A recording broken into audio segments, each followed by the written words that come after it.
In our increasingly electrified society, a resilient electric grid is more important than ever. ITC Midwest builds, operates, and maintains electric transmission infrastructure connecting consumers to lower-cost, renewable energy sources to power our energy future. That means safe, secure, reliable electricity for those we serve. ITC Midwest is ensuring the greater grid can meet our energy needs now and long into the future. Learn more at itcmidwest.com.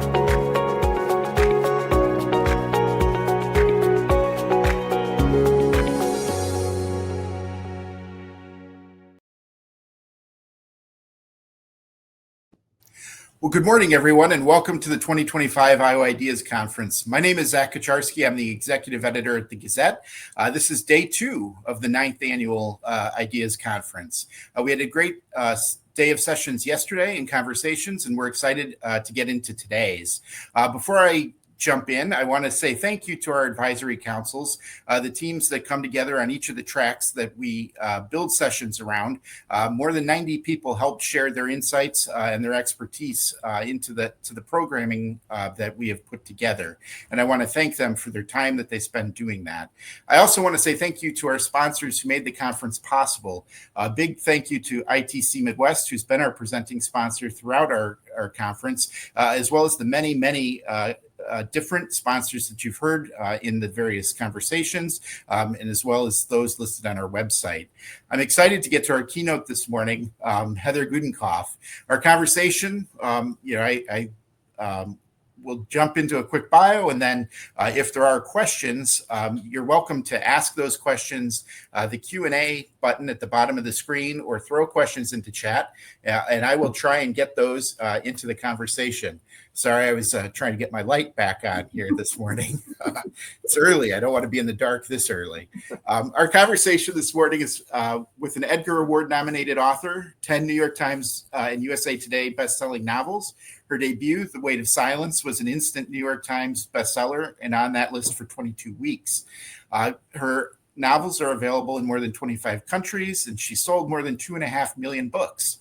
Her 11th book, and we're going to get right to it in a second here, The Perfect Hosts, is available for pre-order now and releases November 4th on Election Day.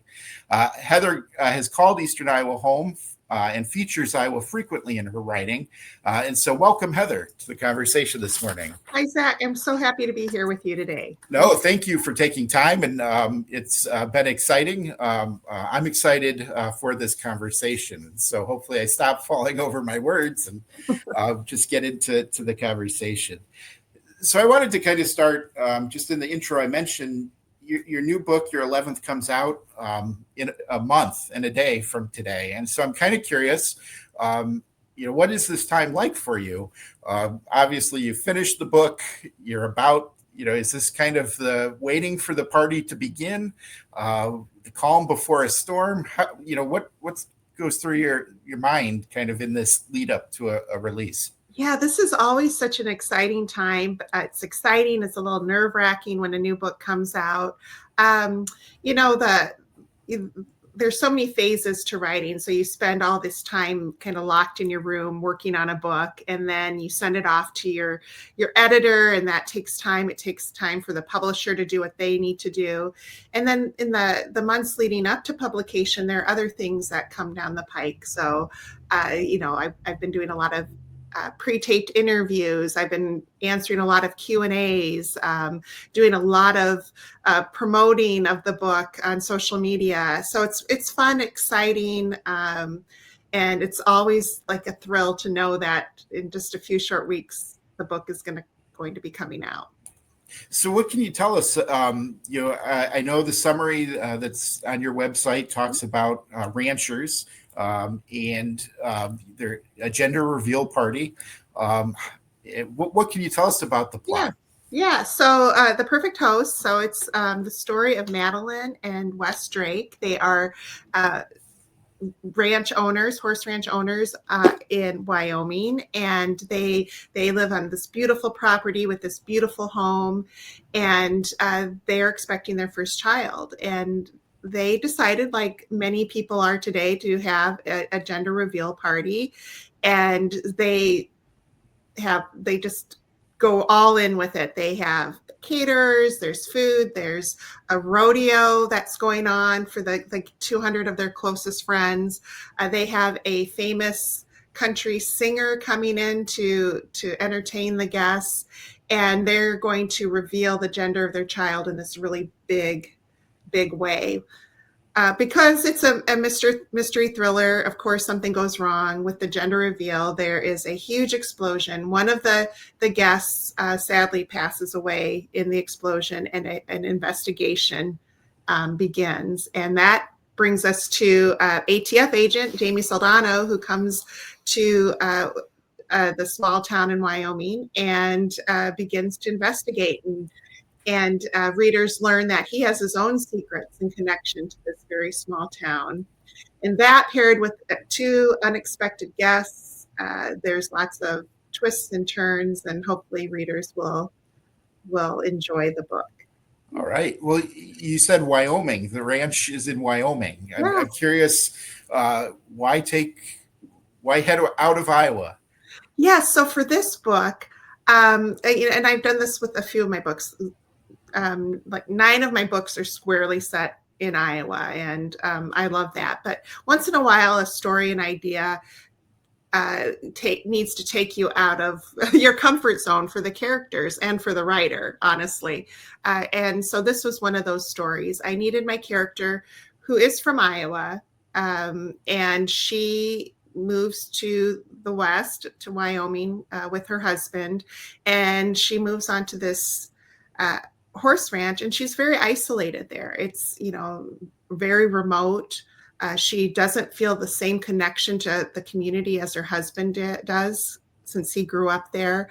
And so it was important for me to take her far away from home. And the story really called for it. So I did take her out of Iowa, though she's from Iowa, and she names her ranch after the town she grew up in Iowa. Okay. So I'm curious, kind of, where do you develop the ideas? Can you share where this one came from? Or what were you thinking about as things started to take shape?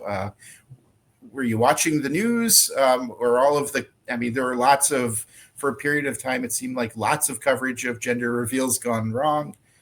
That's exactly where I got the idea for it. I do get a lot of my ideas from the news, and this was no exception. It seemed like that was all the rage, that people were doing these reveals in very big, bold ways, often involving pyrotechnics, and things would go. And I'm not making light of that, because there were some tragedies along with that. And there was a case out west, I believe, where thousands of acres of land were burned to the ground, and there have been deaths and injuries. So it's timely, and I do try to take topics that are timely and explore them in my books. So I get the ideas often from the news, but then make them my own as I explore. Can you talk a little bit about research? Obviously, as a fiction writer, you get to have some liberties that, if you were nonfiction or journalism, you wouldn't necessarily get to have, but you still have to make things believable. And can you talk about kind of how do you research and learn about some of the topics that? Yeah. So I can talk. For all my books, there's some research that has to be done. Even though I do write fiction. For The Perfect Host, I was able to travel out west. Specifically, my husband and I did go to Wyoming, but we spent a lot of time in South Dakota, where I was born, and on a horse ranch there. And we've gone for the last couple of years just to ride horses. And I was paired up with a couple wranglers, and the one I was with this last time, Cassidy Page is her name, and she was wonderful. She just gave, very patiently explained everything she could about horses and what it was like on a ranch. And we went riding for the day, and it was wonderful. I learned so much and was able to connect with her outside of that trip as well. And because I don't know much about horses, I love horses, and I think in a different life I might have been a cowgirl, but I'm not. And so I needed as much information as I could get. So that was helpful. I also, because there's a definite law enforcement connection to this book, I reached out to law enforcement who were just wonderful in helping me figure out the plot points and make sure there's some accuracy to what I try to attempt to share in like the investigation. And so wonderful people helping with me with that as well. And that's the case with every book, no matter the topic. I'm curious, kind of, as you write, do you write, the idea, do you start writing in chunks of, maybe you have an idea, and how do you kind of tie the different things together? Yeah, it's very different for every book, and my process has changed and evolved a lot over the years. When I first started writing, and for many of my books, I just started writing. I had an idea, and I just got everything on paper. It was a mess. I say I write ugly. I just get everything down, and then my real work begins when I go back with the revision process. And thankfully, I have a wonderful editor who I've had wonderful editors throughout my career, and most recently for the last, I think, 9 books, my editor and I have worked together, and she knows me so well, and we work together very closely on the revision process. But it has evolved. I find that writing just kind of by the seat of my pants is great, and but it also gets me into a lot of trouble and writing myself into a lot of corners. So for the last few books, I've really started to work on outlining my stories a little bit more in depth, and that's been a really fun, interesting process as well.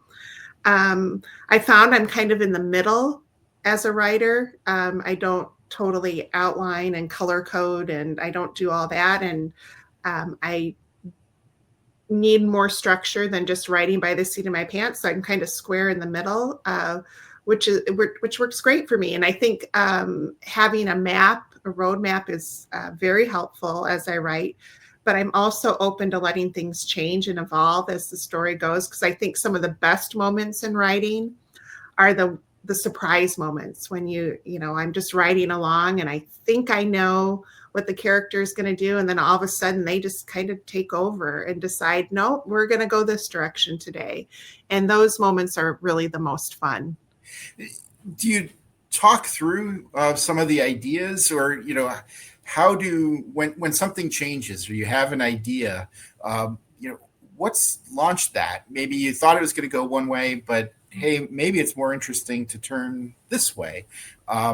Is that, coffee, conversation over coffee? Are you floating these things to folks, or is that experience kind of your own as you're thinking again and revisiting some of what you've done?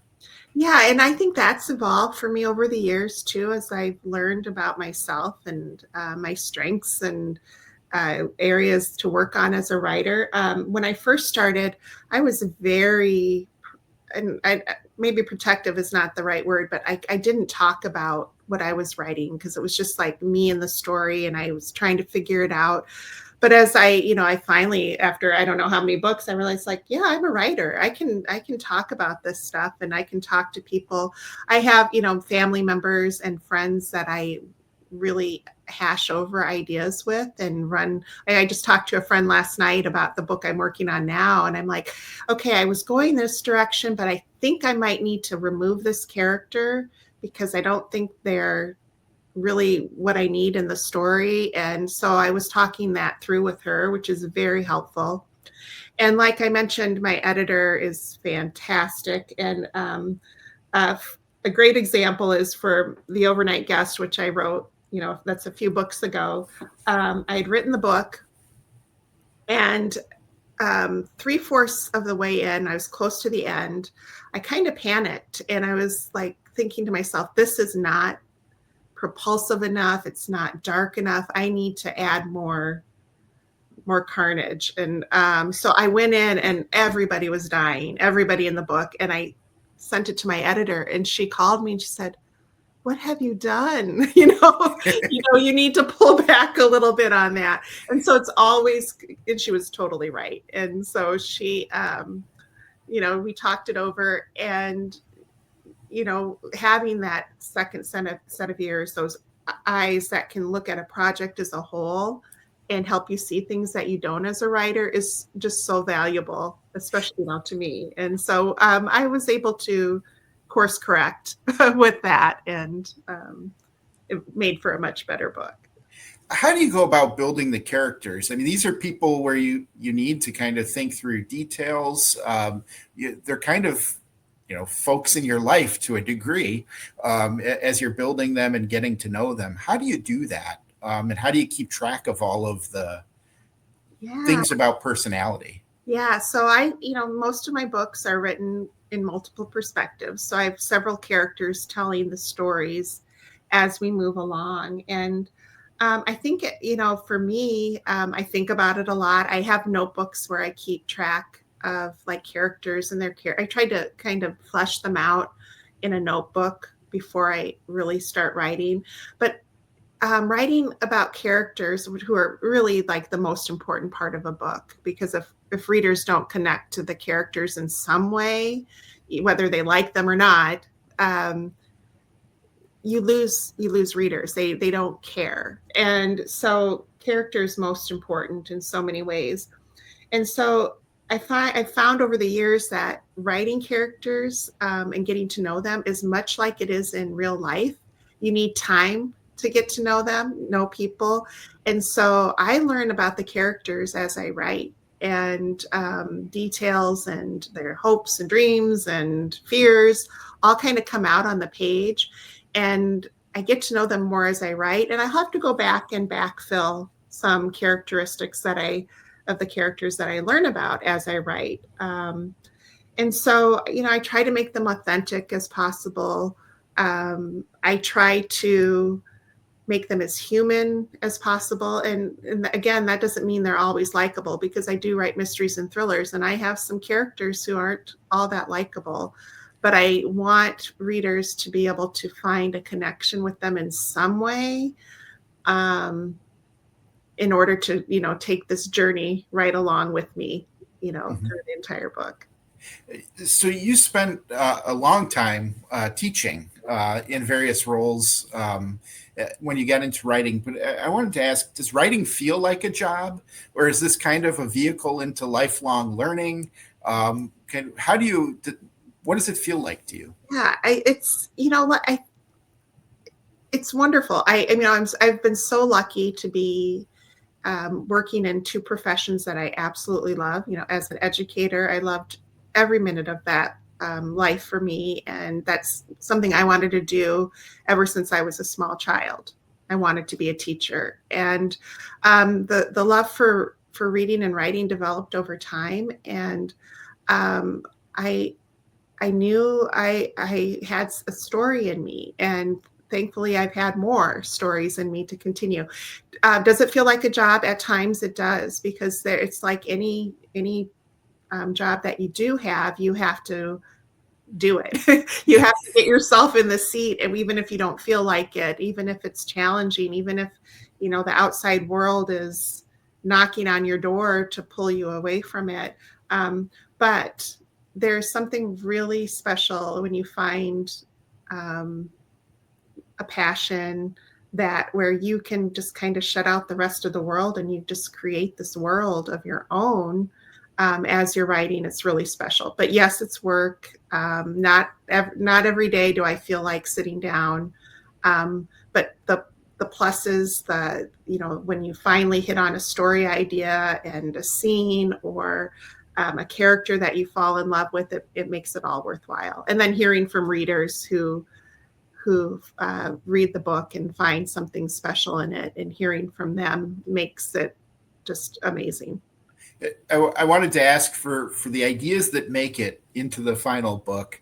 How many don't? How many things have you Oh my tossed out?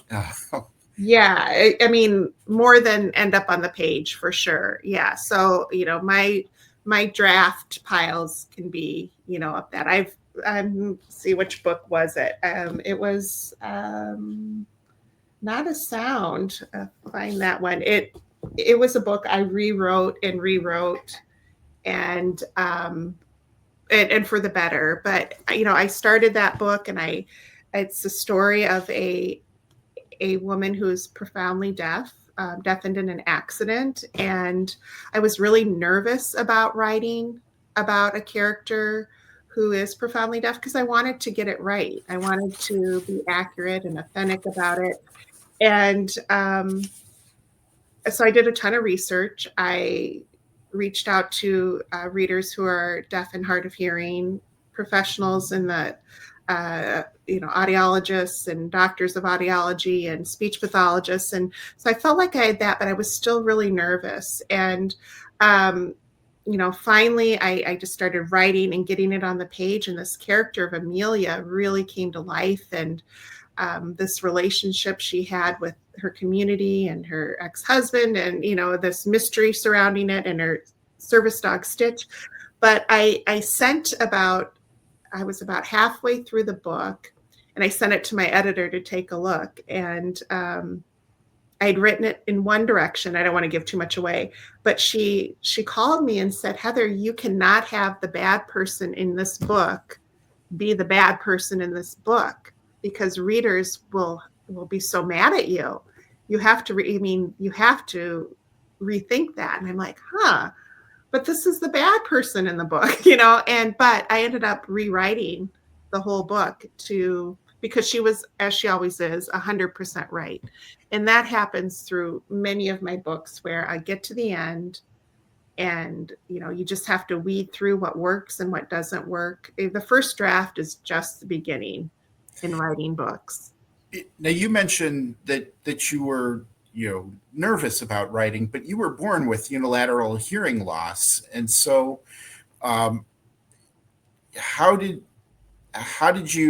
what made you nervous that you were portraying things correctly? Yeah, well, because I can hear, though I do have a profound hearing loss, I can hear. And my character in the book is, profoundly deaf. And it's a different situation. And the more I learned about the deaf community, there's being deaf with a little d and deaf with a capital D. And the deaf with a capital D is a culture. It's a community. They're very passionate about advocating for themselves. And I was connected with a group out of New York who was, their passion was bringing closed caption to movie theaters. And they brought me out to speak to their group and talk about the book. And it was just really a wonderful experience. But it made me again think, when you're writing about different groups of people, to be as careful and accurate and sensitive as you can. But this is, Amelia in this book is probably one of my favorite characters. She's complicated. And she is really navigating a new reality because she was a hearing person at the beginning of the book, and then something tragic happens. So I think as writers, we always want to get it right. Even fiction writers, we want to do the best we can in representing the characters that we want to share with the world. You'd mentioned that as a child that you knew that you wanted to be a teacher early on. Mm-hmm. And I'm curious, what led you there? I know that I believe your parents were in education. Yeah. Is that model, seeing that modeled, is that what that? I think so. My dad was an educator for his whole career in different ways. And family members were in education, and it's just, I'm the youngest of 6. I watched my older brothers and sisters go off to school with their backpacks, and I just could not wait to to go and do that as well. And, I was one of the kids, we'd play school in our, in our garage. And so, but when the time came for me to go, it was not what I expected it to be. School was really hard for me.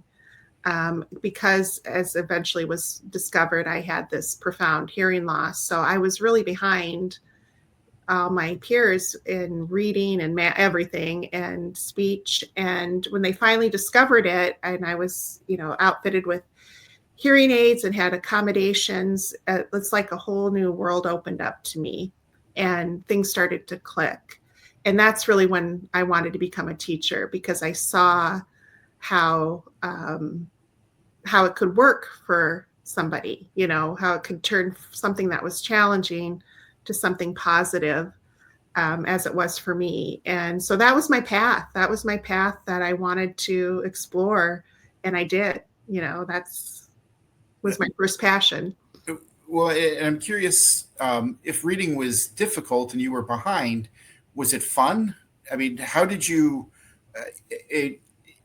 not resent reading? And how did you stick with that? Yeah, I did resent reading. It was, very much at first, it was just so hard. And then, as I said, as I began to hear, things somehow clicked for me. But I also used reading as an escape, because with hearing loss and with my kind of hearing loss, it's a lot of work to understand and hear people in busy situations, like one-on-one like this, and I'm fine, perfectly okay. It's just when there's a lot of background noise, it's challenging. And I'd come home from school just wrecked. I was like, you see those pictures of kids like on the first day of school, they have in the morning picture when everybody's all polished and the ponytail straight, and then at the end of the day it's like something exploded and their hair is everywhere. That was me every single day, because by the end of the school day I was just so tired from trying so hard. And so I would go to my busy household with my wonderful, family, wonderful. And we had this toy box there that my father's students had made for our family before we moved to Iowa. And I would just pull out all the Barbie dolls and the Legos and everything. And I'd grab a stack of picture books and climb inside with a pillow and a flashlight and just look and read the books. And then it was like the outside world was gone. It was me and my books, and all was right in the world. And that is just really where my love for reading started. When did the idea of writing, and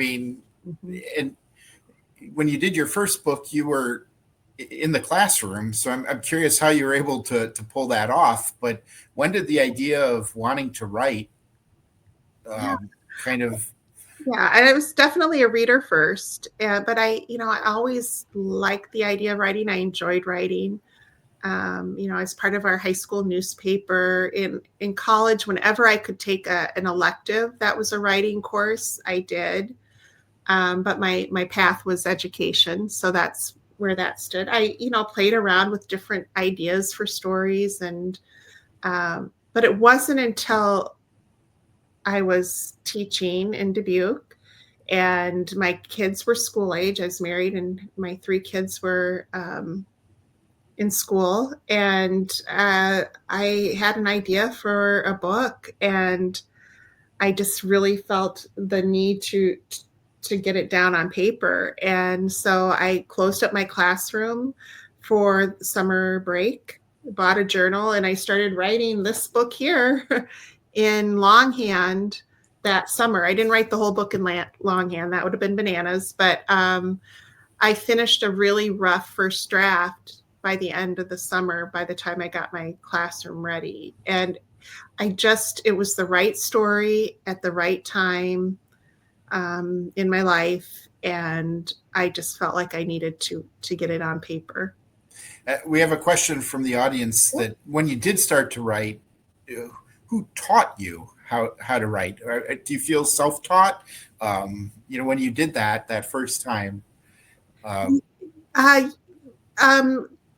don't think self-taught is quite right, because I think everything is a cumulative effect over time. I had excellent teachers from elementary through high school, through college who helped promote that love of reading and writing. And so I think that was all part of that. I think really one of my biggest teachers, though, for me was reading, because I read all the time. That's what I did. I was one of those people who always had, and still do, always have a book with me. My best friend from elementary school, high school, she often says, I couldn't get you out of your house because you always had a book to read. It's like I couldn't compete with that. And I'm like, yeah, that's pretty accurate, because I just loved escaping into the world of books. And I've really learned a lot of, as I've written, and as I read. But I took some electives as writing classes, but I think time and just, every book I've read has contributed to who I am as a writer. Since we're here talking about reading, there's another question from the audience. Do you have a favorite setting to read in? Oh gosh, I'll read anywhere. So I love reading outside when the weather is cooperative. I read in the car. I read in bed. So I'm an equal opportunity reader. Wherever I can, I will. So I'm curious. You talked about writing the bulk of the book over a summer vacation. How did you? Did you send that off? What did you do after you've written that book over summer break? What happened? Yeah, so I didn't know what to do. I didn't know what to do with it. So I stuffed it in a drawer and, started my teaching year again. But at winter break, I pulled it out and looked at it and thought, what am I going to do with this? I've got this thing here and I like it, but I don't know where to begin. And there's this great resource for writers called the Writer's Market. And back in the day, it was always, a book form, and it still is. You can get it at a library or a bookstore, but it's also online. And the Writer's Market lists all the different literary agents and publishers in North America who are accepting inquiries. And I skimmed through the listings and found a listing that for a literary agent. I went the traditional publishing route and found a literary agent, and decided to send the first 50 pages to her. And I sent it off with a query letter. And a couple weeks later, I got a letter in the mail asking to see the rest of it. And of course, I was just over the moon excited. So I printed it off and sent it off to the agent. And I didn't hear anything, and I didn't hear anything, and I didn't hear anything. And I finally what am I going to do? I don't know how to navigate this. So I called her. So I called New York and I said, this is Heather from Iowa. I'm the only Heather in the state of Iowa. But she figured it out and said, yes, you really have a story here. It needs a lot of work, though. So with this agent, we worked together for about a year and a half, back and forth, to get the book in good shape until it was ready to send to publishers. And then that took another year and a half to find a publisher. And talk about that. I mean, were you already starting to work on a second idea? How did you stay motivated? You're going through kind of that unknown period. Yeah. I mean, I played around with some ideas, but I was really kind of waiting to see what would happen with this one. And, life goes on. I, was teaching full time, 3 kids, husband, a dog, and so life goes on. So I was playing around with some ideas, but I wasn't sure what direction it was going to go. So yeah, that's probably one of the best bits of advice I can give writers who are waiting for news or what to do next, is just to keep writing. That helps occupy your mind, because otherwise you think really hard about it and you wonder what's going to happen. And the best thing you can do is just keep writing.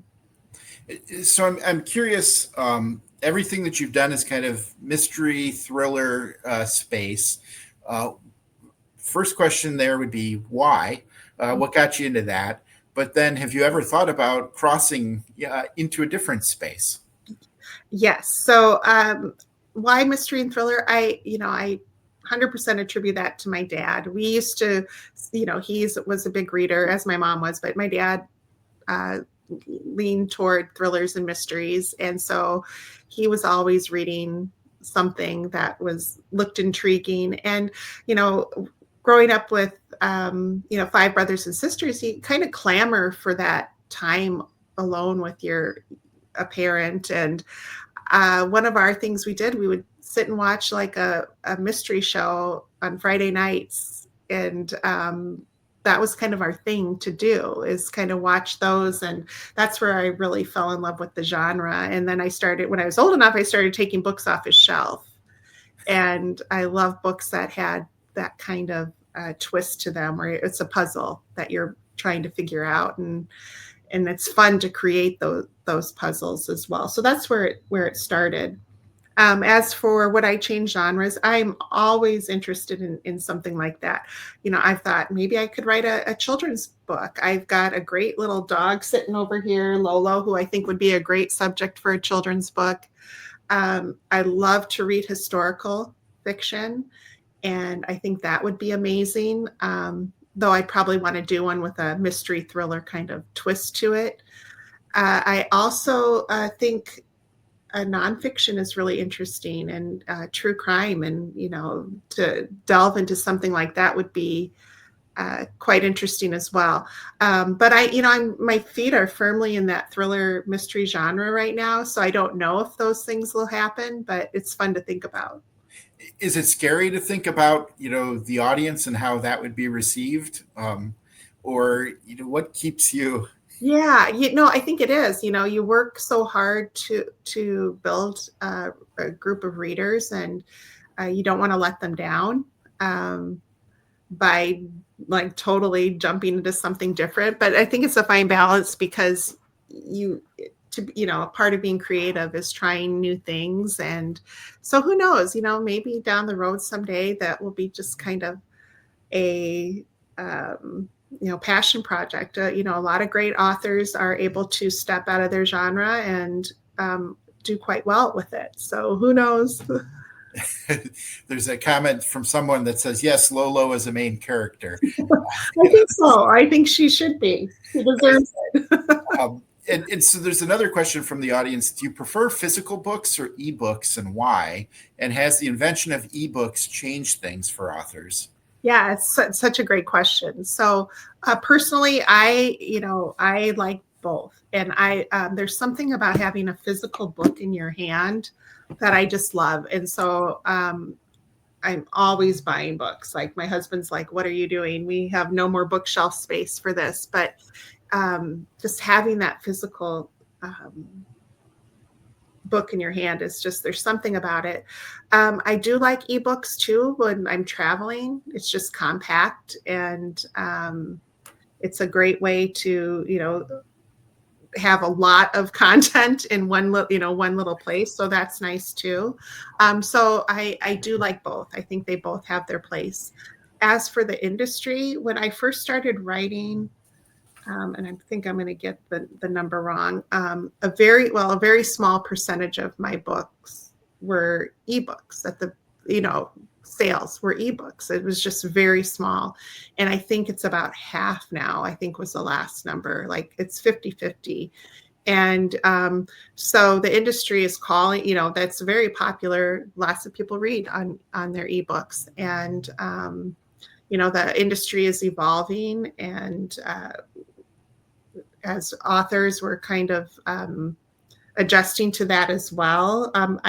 I pray that physical books never, ever go away, because they're just so beautiful, and it's so fun to see them on the shelves, and there's just nothing like that. And I think another kind of boom for reading is audiobooks. That has really taken off even more so in the last several years, and is a really neat thing to see really exploding. Well, and it would be interesting to think about how, your work would come to life in some ways, in getting to hear it versus imagining. Yeah, it's a whole different experience, and I think people are so busy and multitasking, and having an audiobook in the car and for walks or while you're working around the house, it's just a great way to pass the time. Now, you'd mentioned building the level of trust that you have with your editor.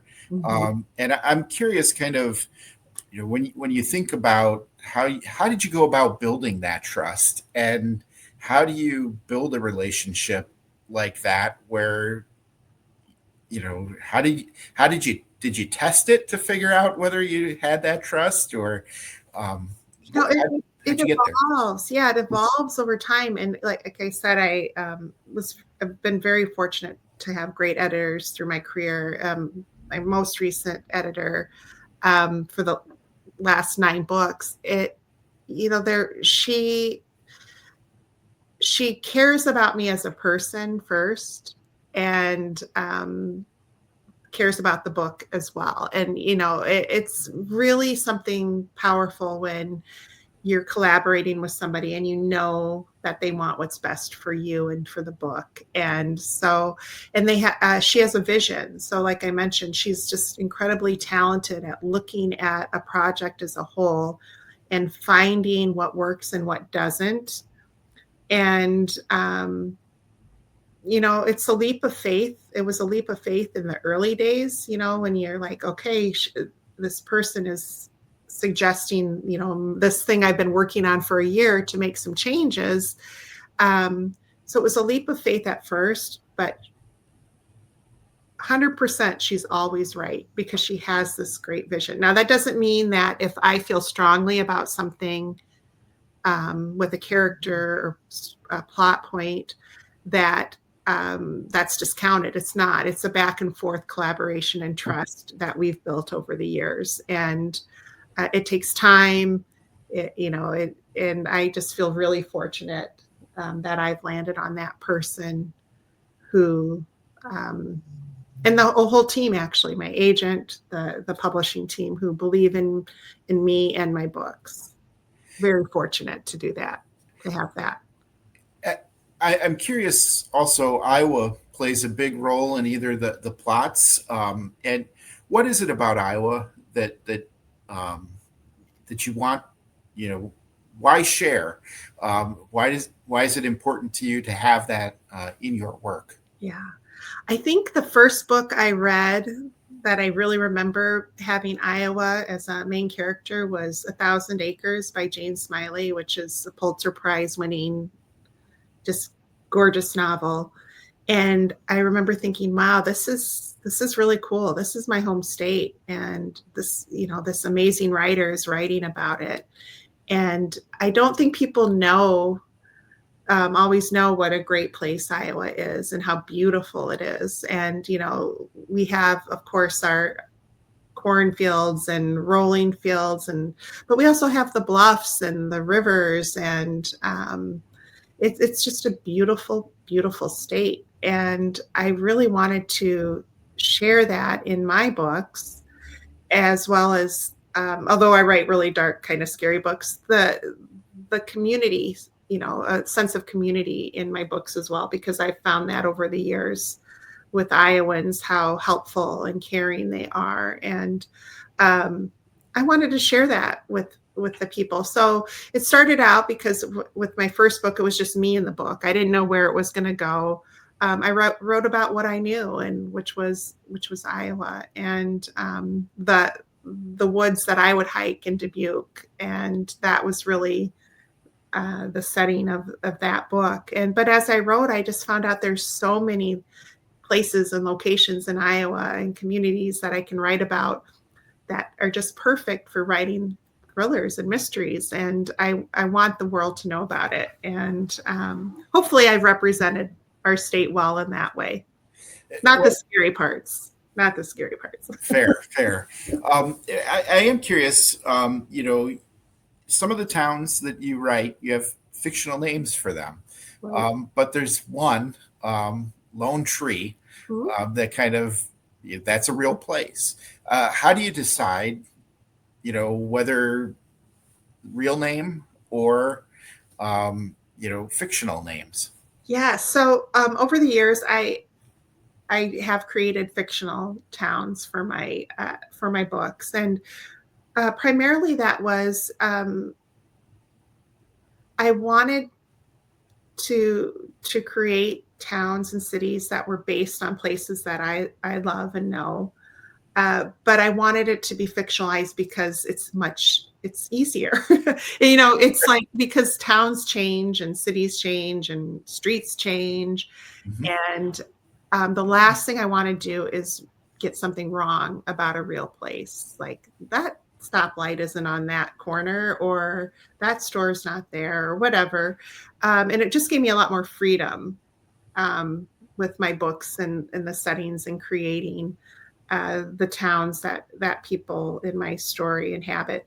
But they're absolutely inspired by real towns. Now, why Lone Tree? How did Lone Tree make the cut? Well, the Perfect Host is set in primarily in Wyoming, in a small town there, and the ranch is called Lone Tree, after Lone Tree, and that's where two of my characters are from. I chose it because what a great name for a town, right? Lone Tree, it's a great name.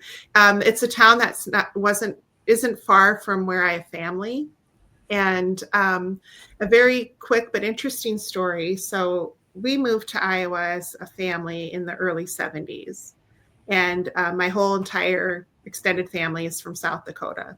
That's like generations, and but when my sister moved to the Lone Tree area, not in Lone Tree, we discovered that my dad's great grandpa is buried, and family is buried in Lone Tree. And so it was just a really weird roundabout way that we have this really strong familial connection to Lone Tree. So we go there and we can visit these really old graves. And I thought this is kind of a nice little Easter egg to put into my book, about having that connection there.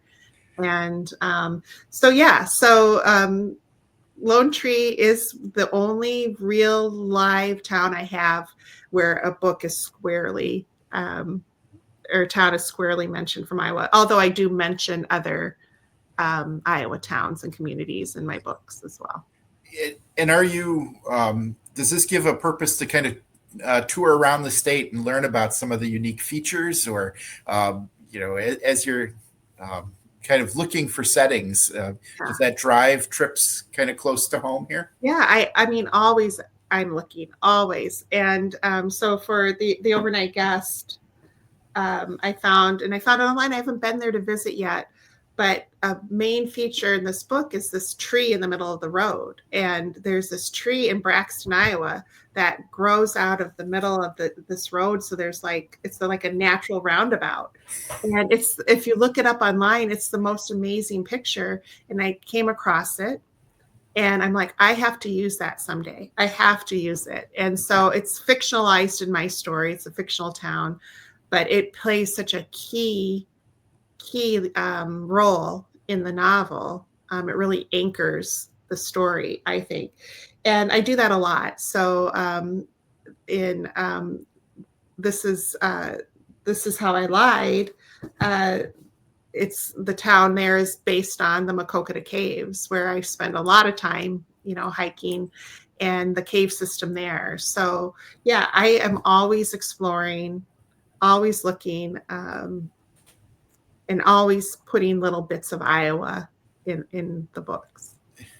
And I Googled and I saw the picture, so I can vouch what you see when you Google the tree. And it's a great visual. And now I know I have to put somewhere there's a hula hoop tree in Iowa, where people throw a hula hoop into the branches of this tree. And I'm determined to get that into one of my books as well in the future. If I remember correctly, I'm thinking that's in Jones County. That sounds right. I'll have to make a road trip for that one too. Yep. So I am curious. You mentioned hiking. Where where is thinking time, and where do you go into your imagination these days to think about, you know, Yeah. how do I want to, where do I want to go? Yeah, and it's still hiking, still walking, taking Lolo for long walks. I get so many of my ideas there. Um, I've become kind of a lap swimmer, so I love swimming laps, and that's when it's just you and there's no outside noise, and I do a lot of thinking then as well. And I still do get a lot of my ideas from the newspapers, news stories. And so I'm always kind of mining the world for ideas to jot down for a future story. Well, the archive is an amazing place. Every time I get to visit or think back to, the stories of the last 25 years, it's you learn every time you do that. So, I'm also curious a little bit about, you've already mentioned that you're working on a 12th novel. How do the ideas go? How do you decide there's enough there that this could be a plot versus this is a subplot, or this is just a passing fad that I'll forget before I've written it down? Right. Because when you're choosing your next idea, it's an idea that you're going to be living with for months and months, and you have to really invest in this idea. And so for me, over the years, I've started a list of possible ideas of like intriguing, like one-liners of things that would be interesting to me. And from there, I'll like pick a few, expand on them a little bit, share them with my editor. We'll brainstorm together and kind of settle on it. And then I'll go to work and, expand on it and take it to the next step. But yeah, I'm always looking. I'm always like scavenging for ideas. Some of it, when I look back at my list that I have, like there's some like, that's pretty flimsy. They might make for a couple good scenes, but can I carry it through for, over 300 pages? Is that something I can do? And sometimes, and I'm very stubborn. Like when I get into a book, I don't abandon it. Like it can be a mess. And I'm like, I'm going to wade through this and fight through it and make it into something. And that's funny because that happened for This Is How I Lied. It was really a mess. And it was a lot of work to get it into good shape, but it about killed me. So I renamed it on my draft at home. Instead of This Is How I Lied, This Is How I Died, because I really thought this book was going to kill me. But I really love it. It turned out great, I think. But it's always a leap of faith when you jump into a new project and hope that the story has teeth and can survive. Heather, I have some sad news. In the chat, somebody has mentioned, unfortunately, the hula hoop tree was taken down a few years ago for safety reasons. So I guess we'll have to revisit the archive. I'll have to come up with a different one. Shoot. Yep. So, well, thank you for the update. Yeah, sorry, but want to keep you focused on places that can yield something. Right. I'm curious. You mentioned love of teaching, and obviously you've had great success as a writer. Do you see yourself teaching writing to others? Is that something you've done workshops, or is that something that's of interest to you? Yeah, I did a workshop a few years ago at the University of Iowa. It's called the Iowa Writers House, which I don't believe is there anymore. And it was a great program, great workshop. Really thoroughly enjoyed doing that. Recently, I did for the International Thriller Writers of America. They have their online thriller school where authors from across the world will teach a workshop. And I was able to do that with another great writer, Sarah Stewart Taylor, who the two of us taught about setting and the importance of creating your own unique setting. So I love teaching.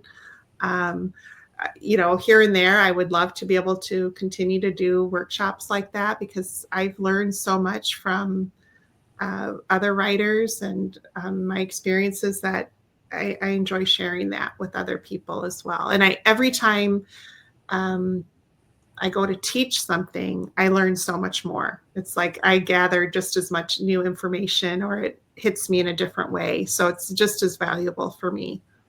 And I'm curious, I'd be remiss if I didn't ask. So you mentioned number 12. How far along are you on that? And do you know kind of where you're at in that process? Yeah, so I'm still early in book 12. It's set squarely back in Iowa again, which I'm really excited about. And for now, or for sure? For sure. This one will stay in Iowa for sure. It's the story calls for it, and it's Iowa is the perfect setting for it. So it's early days for that, but in between writing The Perfect Host and digging into my new one, I did write another book with two other thriller writers, Kara Ruda and Kimberly Bell, and we collaborated, and we have a book that will be coming out next year called 2027 called Take Back the Night. And that was a really fun collaborative experience. And so there'll be a lot more about that coming up as well. But really a unique experience to be able to write with other authors. Loved every minute of it. I was going to say, how does the collaboration work? And how do you all get to the same vision? Yeah, we work really, really well together, and it's lots of conversations, respectful of each other's ideas, but we've settled on an idea and then spent a lot of time outlining it together, and then it's written in 3 perspectives, so we each had a perspective in the novel, and we would go off and write our chapter, come back together, talk about it. And we did that back and forth for several months, and thrilled to say it will be published with Park Row Books, which is my publishing house and my editor, and excited to share it with the world. It's a different kind of thriller, and we're excited to share it. And how did the idea to collaborate come up? Was that just a discussion one night, or how did you get to that? So with Kara and Kimberly, we host the Killer Author Club, which is a online interview series that we do with authors, thriller and mystery thriller writers throughout the world. And we've been doing it for almost 3 years now, where we, spend 30 minutes with people's favorite authors talking about their books, and it's online and on YouTube and on as a podcast as well. And we got to talk, and we're like, you know what? We should write a book. We should do, a Killer Author Club book. And we decided to go for it and had a lot of fun. Well, if memory serves, I believe they're interviewing you in the near future. Yeah. So I'm in the hot seat in a few weeks here. We have great lineups. Upcoming, we have Nicole Bart, who is another amazing Iowa author. Her new book is coming out the same day mine is, and can't wait for people to read it and learn more about her book. And we have actually Lee Child and Andrew Child of the Jack Reacher series coming up on the show, which is amazing. We get some of the best thriller writers coming on board. We've had Patricia Cornwell, Karen Slaughter, just so many. So it's been a lot of fun for us and me as a writer to be able to talk to so many writers that I admire so much. Mm-hmm. Well, our time is nearly done here, but I just wanted to ask one last question. What keeps you in Iowa these days? You could be anywhere. Why Iowa? We love Iowa. My husband grew up here. I grew up here. We raised our family here. We have had such amazing experiences with the communities that we've been involved with. We lived in Dubuque for 26 years, and that community has been with us through thick or thin. My parents lived down in Wellman, Iowa, near Kelowna, and that community has been with us through thick and thin. And we now live in Cedar Rapids, and we just are loving it. And it's the people, it's the people who keep us here, and warm, giving, caring. And I can't imagine living anywhere else. Cannot imagine. Well, Heather, I appreciate, thank you very much for the time that you've spent this morning. It flew by. It's been a fantastic conversation. Thank you for that. And for our audience, this is kind of the wrap up of the morning keynote, and we go into the breakout sessions this morning. This afternoon, we'll have our afternoon Big Grove co-founder, Doug Getch. And so the next session starts in about 5 minutes. And so if you want to make your way to those, appreciate it. Thank you, Zach. Thank you very much, Heather.